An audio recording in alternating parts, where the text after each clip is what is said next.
మామూలు కొట్టేయండి. ఇప్పుడు కవిత టీవీ చేసి పన్నీళ్ళకి వస్తారు. ఏం చేయట్లేదు. అందుకే చెప్పారు సీఎం అంటే సీపర్ చింతకాయ, ఎం అంటే ముక్క. చింతకాయ ముక్క కాదు అది. సీఎం అంటే ఒక పదవి. మీకు ఆల్రెడీ తెలుసు. మీరు లిక్కర్ రాని రేషన్ కార్డు ద్వారా కూడా మనిషికి ఒక మందు బాటిల్ వారానికి నెలకు 4. ఇప్పుడు మనిషి 4 కేజీలు బియ్యం ఇస్తున్నారు కదా, అలాగే 4 మందు బాటిల్స్ ఫ్రీగా ఇవ్వాలి. కేసీఆర్ గారు చూస్తూ దుష్ట శక్తులు ఉన్నాయి. చాలా మంది ఏంది పిచ్చోళ్ళ కండ వేసుకొని తిరుగుతున్నా అన్నారు. మరి ఇప్పుడు కవిత గారి చుట్టూ కూడా పార్టీ చుట్టూ కండవాలు వేసుకుని తిరిగే వాళ్ళందరూ వెర్రోళ్ళ. ఆ విషయం కవిత గారు కూడా చెప్పాలి. అంతేకాకుండా రేవంత్ రెడ్డి గారు ఇండైరెక్ట్ గా కూడా కవిత గారికి చాలా సపోర్ట్ చేస్తున్నారు. ఎందుకంటే కవిత గారు పార్టీ పెట్టినప్పుడు చాలా మంది మహిళలు వచ్చారు. వీళ్ళందరూ కూడా రేవంత్ రెడ్డి పెట్టిన ఫ్రీ బస్ పథకం వచ్చారు.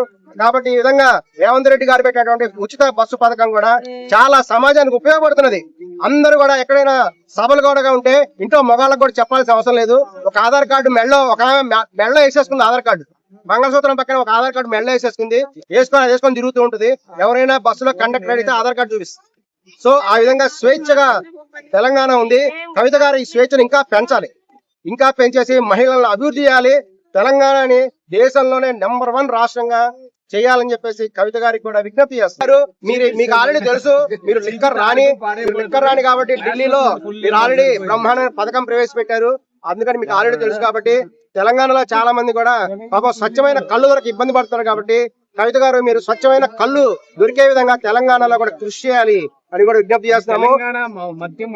అట్లాగే ఆమె ఇప్పుడే సీఎం కాదన్నావు, మళ్ళీ ఇప్పుడు డ్రింక్ పెట్టాలంటున్నావు. ఇప్పుడే కవిత సీఎం కాలేదన్నావు కదా. ఆమె ఇవన్నీ తన మేనిఫెస్టోలో పెట్టుకోవాలా. రేషన్ కార్డు ద్వారా కూడా మనిషికి ఒక మందు బాటిల్ వారానికి నెలకు 4. ఇప్పుడు మనిషి 4 కేజీలు బియ్యం ఇస్తున్నారు కదా, అలాగే 4 మందు బాటిల్స్ ఫ్రీగా ఇవ్వాలి. వాటర్ బాటిల్స్ వద్దు, ఓన్లీ మందే కావాలి. మందు బాటిల్ రూపాయి పథకం, బాటిల్ రూపాయి పథకం అనేది ప్రవేశపెట్టారు. రూపాయికే బియ్యం ఎంతకాలం ఇస్తారు? రూపాయికే బాటిల్ పథకం ప్రవేశపెట్టారు. అప్పుడే కూడా ప్రజలు కూడా సంతోషపడతారు. తప్పనిసరిగా కూడా ఓటు వేస్తారు.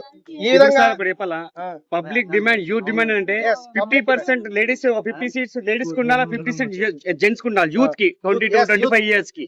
ఎందుకంటే చాలా యంగ్ పర్సన్లు వచ్చి ఏం తెలుస్తలేదు, వాళ్ళు దోచుకుని వెళ్ళిపోతారు. ఒక స్టూడెంట్ కి ఒక సీఎం అధికారం ఇస్తే, ఒక ఎమ్మెల్యే అధికారం ఇస్తే చాలా మందికి తెలుసుంటది కదా అని చెప్పి మీరు దీనికి ఏమంటారు చెప్పండి. ఖచ్చితంగా ఇవ్వాలి. అందుకే చెప్పారు సీఎం అంటే సీపర్ చింతకాయ, ఎం అంటే ముక్క. చింతకాయ ముక్క కాదు అది. సీఎం అంటే ఒక పదవి.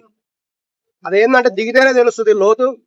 చాలా మంది అనుకుంటారు సీఎం పదవి అంటే ఏముంది, చాలా హ్యాపీ అని చెప్పేసి. దిగినోడికి తెలుస్తుంది, నిద్ర కూడా పట్టదు.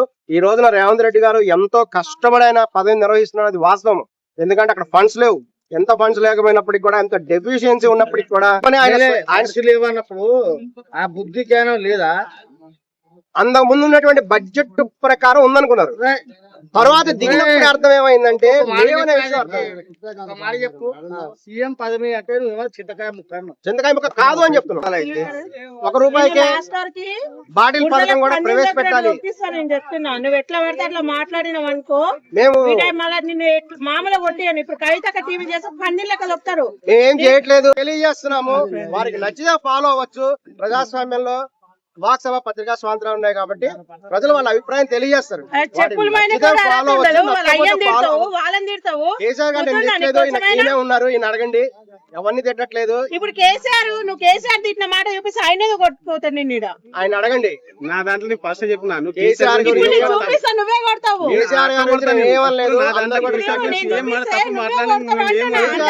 చాలా గొప్ప వ్యక్తి ఆయన. కేసీఆర్ గారు చాలా గొప్ప వ్యక్తి. ఈ రోజు అందరికి కూడా ముఖ్యమంత్రి ఎలా ఉండాలి అనేది కూడా తెలియవస్తుంది. ఇగో నువ్వు మాట్లాడి అద్దాలు పెట్టింది బాబాయ్.